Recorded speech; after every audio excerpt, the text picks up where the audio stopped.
आप देख रहे हैं सुदर्शन न्यूज। नमस्कार, मैं हूं आपके साथ कनिका अरोरा और आप देख रहे हैं सुदर्शन न्यूज। बुलेटिन की शुरुआत करेंगे इस वक्त की बड़ी खबरों के साथ। पहली खबर आपको बता दें, महाजनसंपर्क अभियान के अंतर्गत झारखंड देहरादून में आयोजित लाभार्थी सम्मेलन कार्यक्रम में जनसभा को संबोधित करते हुए मुख्यमंत्री पुष्कर सिंह धामी ने कहा कि प्रधानमंत्री नरेंद्र मोदी के नेतृत्व में पिछले 9 सालों में देश के समग्र विकास के लिए अभूतपूर्व कार्य किए हुए हैं और पिछले 9 सालों में करीब 4 करोड़ से अधिक पक्के घर गरीब परिवारों को मिल चुके हैं। स्वतंत्र भारत के इतिहास में गरीबों के लिए आवास निर्माण की ऐसी क्रांति पहले कभी नहीं देखी गई। मुख्यमंत्री ने कहा कि साल 2014 में देश की जनता ने नरेंद्र मोदी पर अपना भरोसा जताया था। आज जनता के इसी भरोसे ने 2014 से 2023 के 9 वर्षों की अवधि में देश की समृद्धि रूपी रेलगाड़ी को विकास रूप पटरियों पर तेजी से दौड़ने का कार्य किया है। इन 9 वर्षों में मोदी के नेतृत्व वाली केंद्र सरकार स्वास्थ्य से लेकर के शिक्षा तक, निशुल्क खाद्यान्न से लेकर के निशुल्क इलाज तक, किसानों के विकास से लेकर के गरीबों के आवास तक, नागरिक को वैक्सीन पहुंचाने से लेकर के हथियार और मोबाइल उत्पादन तक हर क्षेत्र में अभूतपूर्व कार्य किए गए। पहले भारत दवाओं और टीकों के लिए दूसरे देशों पर निर्भर रहता था।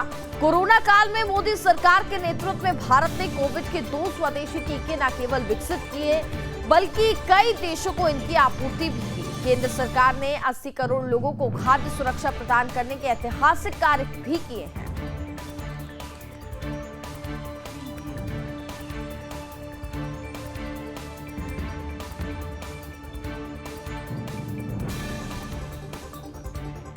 देवभूमि हरिद्वार के तहसील लक्सर से लव जिहाद और धर्म परिवर्तन के मामले थमने का नाम नहीं ले रहे हैं।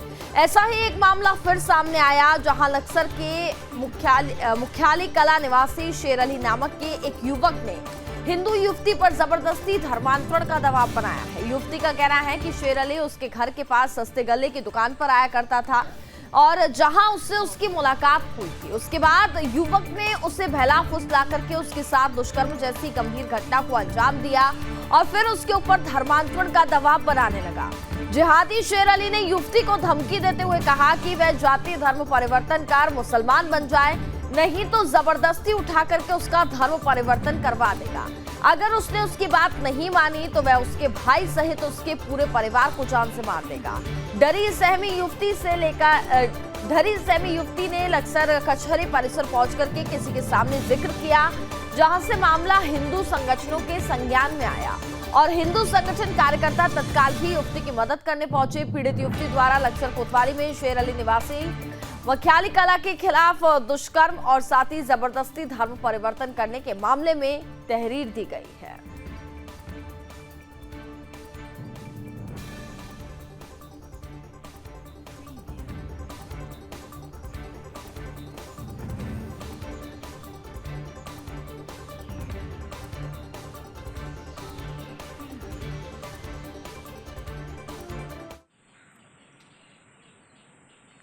देखिए, जब लड़की ने विषय रखा कि भाई मुझे 4 वर्षों से मेरा शोषण कर रहा है और धर्म परिवर्तन करने के लिए दबाव डाल रहा है, हमारे संज्ञान में आते ही हमने तुरंत इसके लड़की से संपर्क किया और इसने कहा कि भाई मैं मुकदमा लिखवाने के लिए तैयार हूं। तो आज अब इसकी तहरीर लेके थाने में आए हैं। शेष अब देखते हैं आगे कि क्या जो कानूनी कार्रवाई होगी वो करवाएंगे। इसकी राखी लव जिहाद का शिकार हुई है और उत्तराखंड में लगातार लव जिहाद की घटनाएं घटती जा रही है। जिस तरह से शेर अली नामक युवक ने राखी का शोषण किया है 4 वर्षों तक, उसकी घटना का हमें पता चला और हमने इस पर संज्ञान लिया।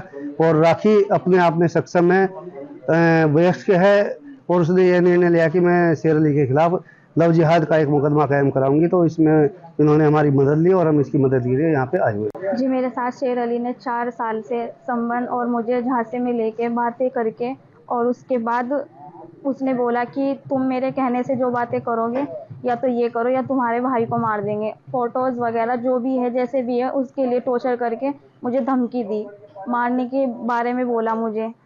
इतना कुछ होने पर फिर मैं यहाँ पे आई। जी, धर्म परिवर्तन उसने मुझे मजबूर किया, कहा कि तुम मेरे कास्ट की बनोगी तो मतलब मांस मच्छी वगैरह खानी पड़ेगी।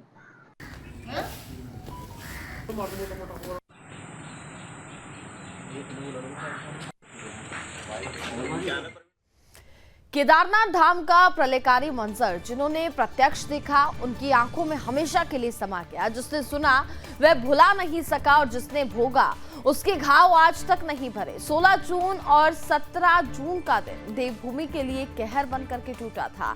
ठीक आपको बता दें 10 साल पहले भोलेनाथ की यही धार्मिक नगरी प्रलय का ऐसा मंजर लेकर के आई जिसे देखकर और सुनकर हर कोई स्तब्ध रह गया। सबके मन में यही प्रश्न था कि केदार धाम इससे उभर पाएगा या फिर नहीं। दरअसल साल 2013 में उफान पर आई मंदाकिनी और सरस्वती नदियों का रुख मंदिर की ओर हो गया जिसने पूरे केदारनाथ धाम में तबाही मचा दी। प्रलय आने के बाद मंदिर को छोड़ बाकी सब तहस नहस हो गया। आपको बता दें कि भोलेनाथ की नगरी केदारनाथ धाम को श्रद्धा और आस्था की नगरी भी कहा जाता है। हर साल लाखों की तादाद में श्रद्धालु यहां बाबा के आशीर्वाद लेने आते हैं। हालांकि आपदा के तुरंत बाद केदारनाथ के पुनर्निर्माण कसरत शुरू हो गई थी, लेकिन इनमें गति आई साल 2014 से।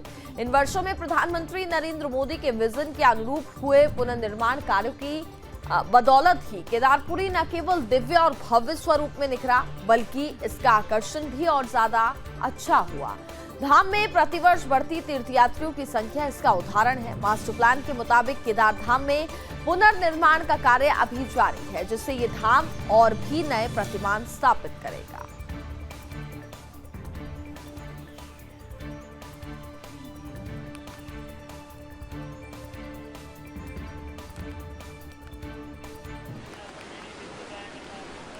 तो केदारनाथ त्रासदी के 10 साल पूरे हो चुके हैं। 16 और 17 जून 2013 को आई थी आपदा। 10 साल बाद भी आपको बता दें कि 3183 लोग लापता हैं। बादल फटने से यहां पर तबाही आई थी। 4700 तीर्थयात्रियों के शव बरामद हुए थे। आपदा में केदारनाथ मंदिर को छोड़ सब कुछ तहस नहस हो गया था। आसपास के मंदिरों को भी भारी नुकसान हुआ था। प्रधानमंत्री नरेंद्र मोदी ने केदारनाथ धाम को लेकर के रणनीति बनाई थी। ड्रीम प्रोजेक्ट के तहत केदारनाथ का पुनर्निर्माण भी किया जा रहा है।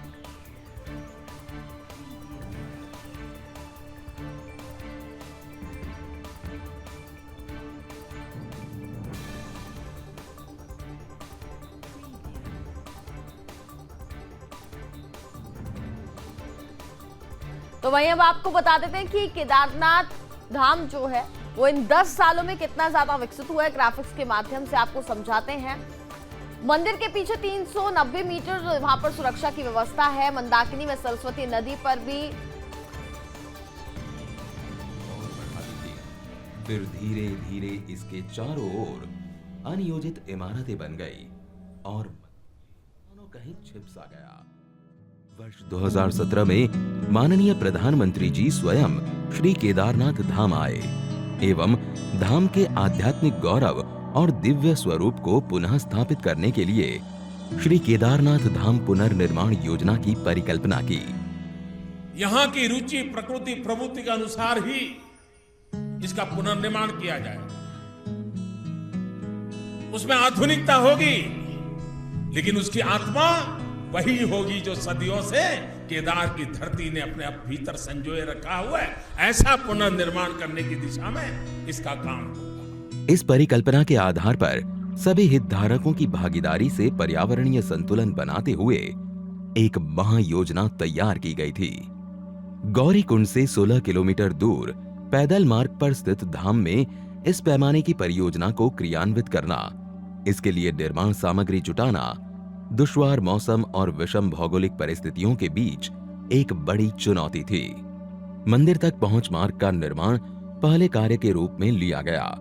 आपदा से पहले मंदिर परिसर में 10 फीट संकरे गलियारे में स्थित कई भवन क्षतिग्रस्त हो गए थे और 30,000 टन मलबा चारों ओर फैल गया था। इस मलबे को 840 फीट सीढ़ीदार मंदिर गलियारे के रूप में विकसित किया गया। इसका निर्माण क्षेत्रीय कारीगरों द्वारा 20,000 स्थानीय उपलब्ध पत्थरों का उपयोग करके किया गया।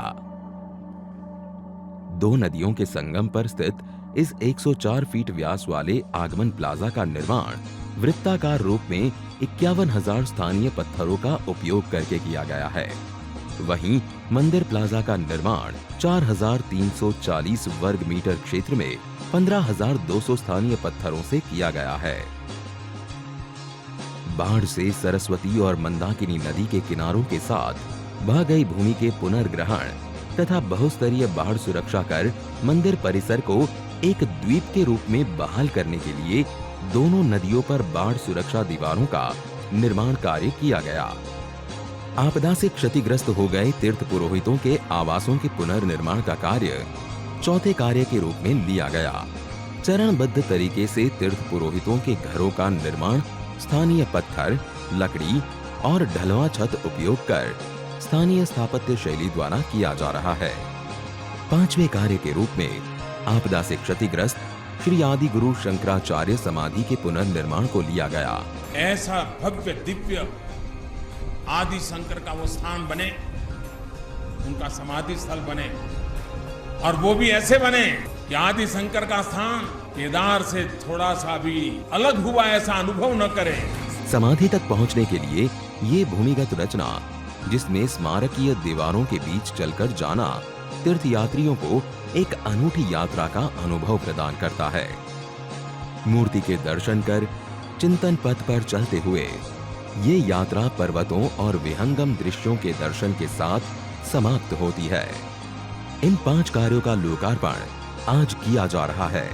इसी के साथ लगभग 185 करोड़ की लागत से निर्मित हो रहे विभिन्न विकास कार्यों का शिलान्यास भी किया जा रहा है, जिनमें प्रमुख है मंदाकिनी एवं सरस्वती नदियों के तट पर स्नान और धार्मिक अनुष्ठानों को सुगम करने हेतु विशाल संगम घाट का निर्माण, धाम में यात्रियों के सुविधार्थ यात्री सुविधा केंद्र, रेन शेल्टर, जलपान गृह आदि का निर्माण, कुशल तीर्थ क्षेत्र प्रबंधन हेतु पुलिस स्टेशन एवं कमांड एवं कंट्रोल सेंटर का निर्माण, किसी भी अप्रिय घटना एवं विषम भौगोलिक परिस्थितियों में यात्रियों को चिकित्सा सेवाएं उपलब्ध कराने के लिए एक अत्याधुनिक चिकित्सालय का निर्माण किया जा रहा है, जिसमें आपातकालीन सेवाएं, ऑपरेशन थिएटर, आईसीयू आदि की सुविधा होंगी।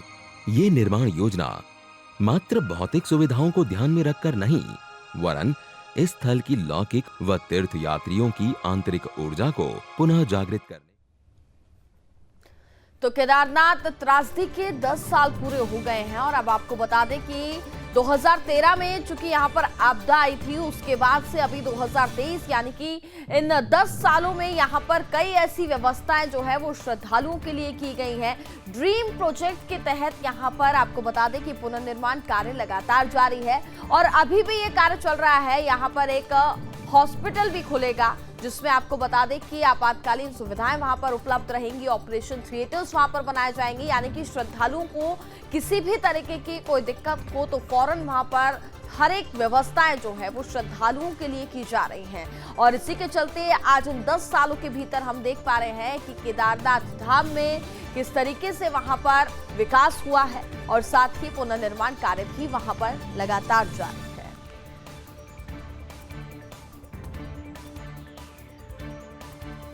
उत्तराखंड के मुख्यमंत्री पुष्कर सिंह धामी केदारनाथ धाम पहुंचे। इस दौरान पहले मुख्यमंत्री धामी ने बाबा केदार के दर्शन कर उनका आशीर्वाद लिया। उसके बाद सीएम धामी यहां पुनर्निर्माण कार्यों के स्थलीय निरीक्षण भी करने पहुंचे। आपको बता दें कि पीएम मोदी के ड्रीम प्रोजेक्ट में शामिल केदारनाथ का पुनर्निर्माण कार्य चल रहा है। वहीं पुनर्निर्माण कार्य की सभी व्यवस्थाओं को देखने के लिए मुख्यमंत्री पुष्कर सिंह धामी ने यहां का निरीक्षण किया। इस दौरान सीएम धामी ने कार्यदायी संस्था से सभी जानकारी ली। साथ ही सीएम धामी ने आवश्यक दिशा निर्देश दिए। दरअसल 1 दशक पहले केदारनाथ में जल प्रलय के बाद पुनर्निर्माण कार्यों से केदारपुरी सच और संवर रही है।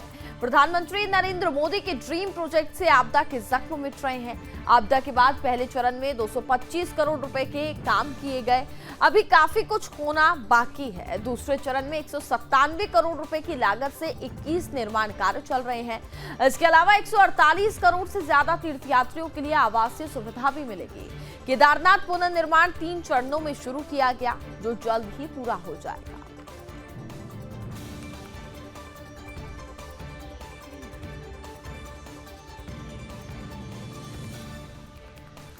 खबरों में आगे बढ़ेंगे और अब बात कर लेते हैं खटीमा की। खटीमा में स्वच्छता जन जागरूकता रैली का आयोजन किया गया।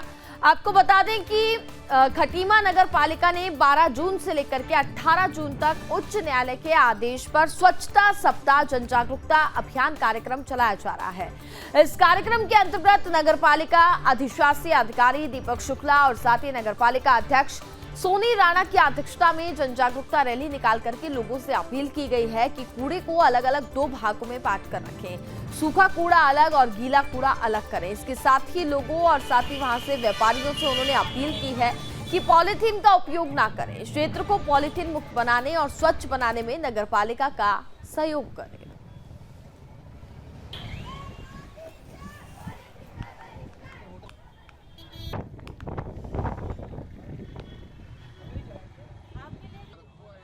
जैसा कि माननीय उच्च न्यायालय के आदेश क्रम में तथा शहरी विकास निर्देशालय के निर्देशा क्रम में 12 जून से लेकर 18 जून तक एक स्वच्छता सप्ताह का आयोजन किया गया है।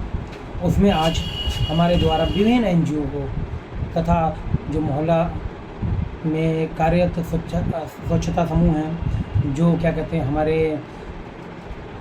ये हैं पीएम आवास निधि वाले, पीएम स्वनिधि वाले, इनको बुला के एक बैठक का आयोजन किया गया, जिसमें कूड़ा निस्तारण की विस्तृत जानकारी दी गई। गीला और सूखा कूड़ा अलग करना, पॉलीथीन का प्रयोग ना करना और इसी के साथ एक जन जागरूकता रैली निकाली गई है। आज हमने जो स्वच्छ भारत के लोगों को जागरूक किया है कि पन्नी इस्तेमाल ना करें और खटीमा को स्वच्छ बनाने में हमारी मदद करें। और सबको जागरूक करने के साथ साथ हम लोग ये प्रयास कर रहे हैं कि लोगों को समझाएं कि कूड़ा किस तरीके से हमें अलग अलग करके देना है, क्योंकि कूड़ा अलग अलग ना होने की वजह से हमारा जो खटीमा या हमारा देश है प्रदूषित हो रहा है, जिससे पानी का लेवल हमारा डाउन होता जा रहा है। यही एक अभियान चलाया गया है कि स्वच्छ भारत के तहत कि पन्नी से क्या नुकसान है, यही जागरूकता के लिए आज रैली निकाली गई।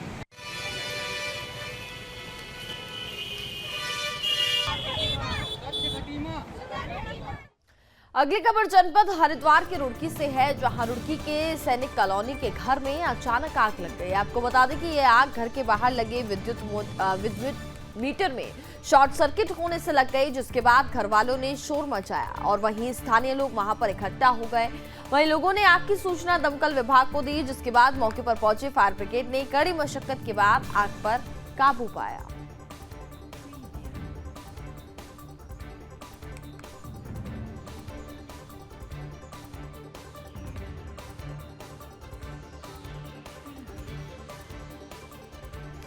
उत्तराखंड के लालकुआ में उस समय हड़कंप मच गया जब देर रात एक सड़क हादसा हो गया। आपको बता दें कि 2 बाइकों के आमने सामने जोरदार भिड़ंत हो गई, जिसमें एक व्यक्ति की मौत हो गई जबकि एक व्यक्ति गंभीर रूप से घायल हो गया।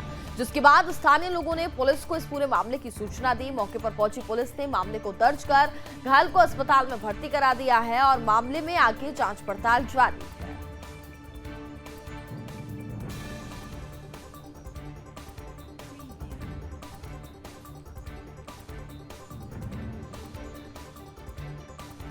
उत्तराखंड के श्रीनगर गढ़वाल में उस समय हड़कंप मच गया जब चारधाम यात्रा कर रही यात्रियों की बस धारी देवी के पास चमदार देवलगढ़ मोटर मार्ग पर अनियंत्रित होकर के पलट गई। बस में 29 यात्री थे, जिनमें से 21 यात्री घायल हुए।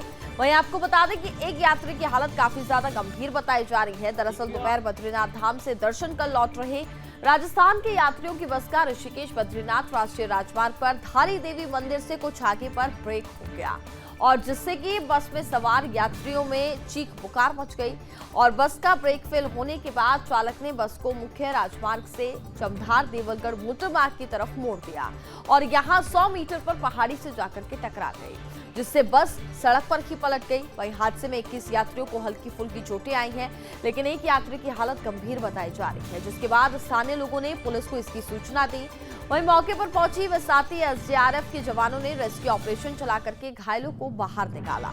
इसके साथ ही घायलों को अस्पताल में भर्ती करा दिया। फिलहाल मामले में आगे की जांच पड़ताल जारी है।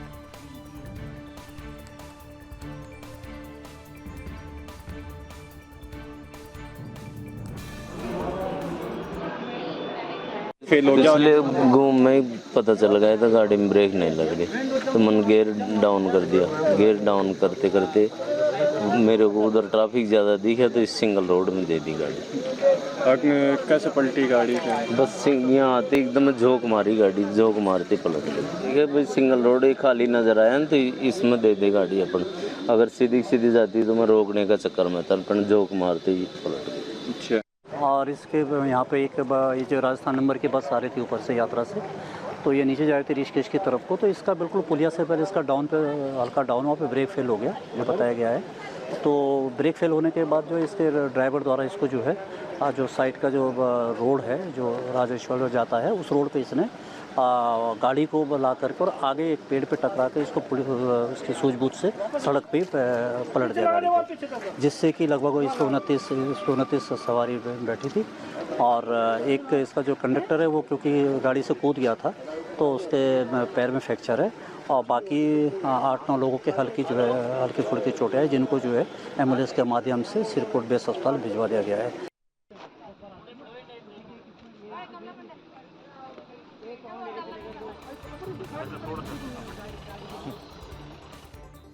देवभूमि उत्तराखंड में आए दिन बाघ का आतंक देखने को मिलता है। आए दिन बाघ किसी न किसी को अपना शिकार बनाता रहता है। इसी कड़ी में उत्तरकाशी के जनपद के विकासखंड चिनियाली सोड़ के ग्राम भड़कोट में एक महिला पर बाघ ने हमला कर दिया। दरअसल महिला खेत में घास लेने गई थी और इस दौरान बाघ ने महिला पर अचानक से हमला कर दिया और बाघ के हमले से महिला गंभीर रूप से घायल हो गई, जिसके बाद स्थानीय लोगों ने शोर मचा करके महिला को बाघ के चंगुल से छुड़ाया और वहीं घायल महिला को स्थानीय लोगों ने अस्पताल में भर्ती कराया, जहां महिला का इलाज फिलहाल जारी है। और वहीं स्थानीय लोगों ने वन विभाग से क्षेत्र में गश्त बढ़ाने के साथ साथ पिंजरा लगाने की भी मांग की है और मामले में आगे जांच पड़ताल जारी है।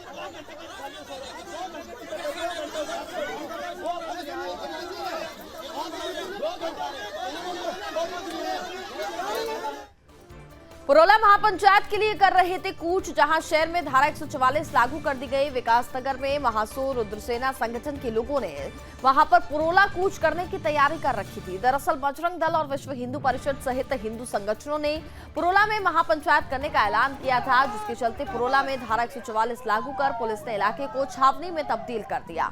विकासनगर से भी हिंदू संगठन के लोग पंचायत में शामिल होने की तैयारी में थे, लेकिन पुलिस ने देर रात से ही चेकिंग अभियान और हिंदू संगठन के लोगों को नजरबंद कर पंचायत में जाने से रोके रखा।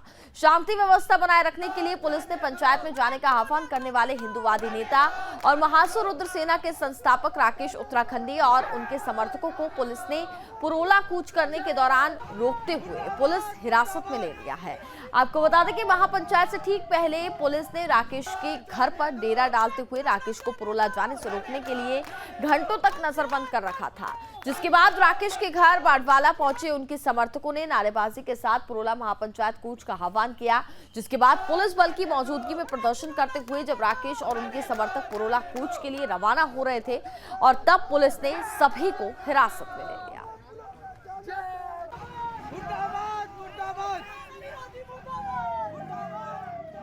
राकेश उत्तराखंडी और उसके साथियों द्वारा आह्वान किया गया था पुरोला जाने के लिए। उसके दृष्टिगत शांति व्यवस्था बनाए रखने हेतु हमारे द्वारा उनको रोका गया है और उन्हें यहाँ लाए। कितने लोगों को हिरासत में लिया? ये करीबन 50-60 लोग हैं, इनकी गणना हो रही है। बताया जा रहा है धमकियां मिल रही हैं तरह तरह की, सरकलम करने और वगैरह। अभी हमारे पास राकेश उत्तराखंडी द्वारा कोई लिखित में सूचना नहीं दी गई है। यदि वो लिखित में सूचना देते हैं तो उसमें तुरंत कार्रवाई की जाएगी। सर, क्या और भी लोग इस जगह से अलग अलग तरीके से पुरोला जा रहे हैं? किस तरह से पुलिस इनको रोकेगी? अभी ऐसा तो कोई मामला प्रकाश में नहीं आया है। इसके लिए टिहरी पुलिस व उत्तरकाशी पुलिस द्वारा विभिन्न बैरियरों पर व्यवस्था की गई है। उत्तराखंड के चकरपुर में उस समय हड़कंप मच गया जब आपको बता दें वहां पर नंदना से लालकोठी जाने वाली सड़क पानी के तेज बहाव के चलते बह गई। आपको बता दें कि यूपी सिंचाई विभाग की तरफ से शारदा नहर में पानी छोड़ा गया था, जिससे नदी में पानी ज्यादा हो गया और नहर का पानी सड़क तोड़ करके लोगों के खेतों और घरों में घुस गया, जिससे लोगों में अफरा तफरी मच गई और वहीं सड़क बह जाने से लोगों की आवाजाही भी वहां पर प्रभावित हो रही है। तो वहीं दूसरी ओर किसानों के खेतों में पानी आ जाने से फसलों को भी भारी नुकसान पहुंचा है।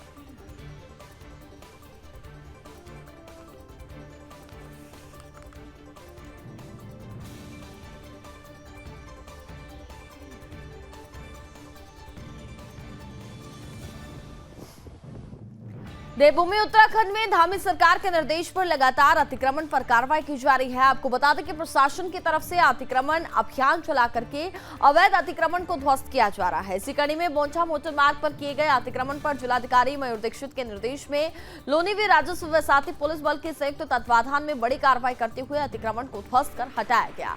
आपको बता दें कि नायब तहसीलदार प्रताप सिंह ने अवगत कराया है कि तूना बोंटा मार्ग में क्षेत्रवासियों की तरफ से जाम और अतिक्रमण के संबंध में की गई शिकायत का संज्ञान लेते हुए जिलाधिकारी ने संबंधित अधिकारियों के साथ मोटर मार्ग का निरीक्षण करते हुए जांच कर आवश्यक कार्रवाई करने के निर्देश दिए हैं, जिसमें राजस्व टीम और लोनीवी ने संयुक्त रूप से मोटर मार्ग का निरीक्षण करते हुए किए गए अतिक्रमण को चिन्हित करते हुए संबंधित को अतिक्रमण हटाने के नोटिस जारी किए, लेकिन किसी भी व्यक्ति की तरफ से अतिक्रमण नहीं हटाया गया।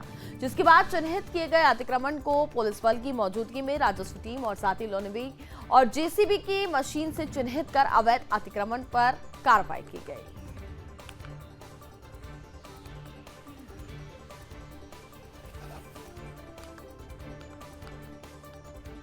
उत्तराखंड के हरिद्वार में ज्वालापुर थाने क्षेत्र के अंतर्गत गोविंदपुरी कॉलोनी में उस समय हड़कंप मच गया जब एक बंद पड़े घर में चोर होने की सूचना मिली। सूचना मिलते ही भारी संख्या के आसपास के लोग वहां पर एकत्रित हो गए। मौके पर वहां पर सभी लोग पहुंचे और इसकी सूचना ज्वालापुर थाने पुलिस को दी गई। चोर इतने ज्यादा शातिर थे कि बंद पड़े घर में पुरानी अलमारी में घुसकर बैठ गए थे। घंटों की कड़ी मशक्कत के बाद पुलिस ने 2 चोरों को गिरफ्तार किया, जिसके बाद स्थानीय निवासियों ने राहत की सांस ली।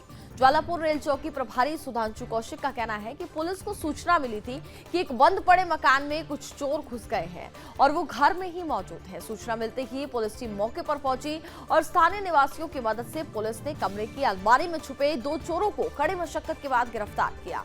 फिलहाल मामले में जांच पड़ताल जारी है।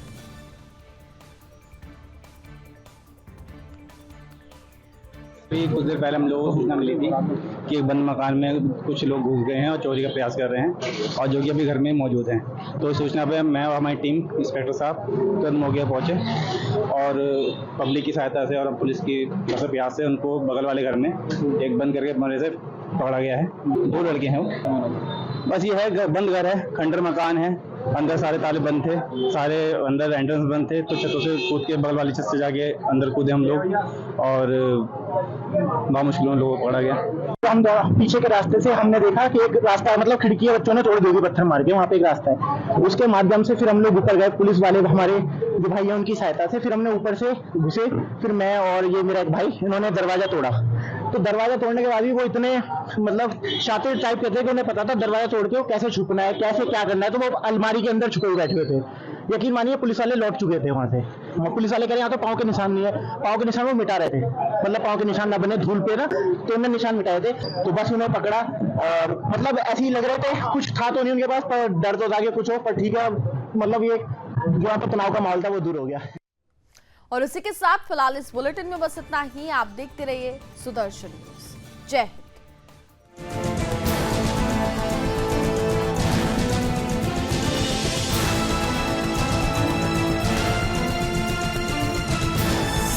आप देख रहे हैं सुदर्शन न्यूज।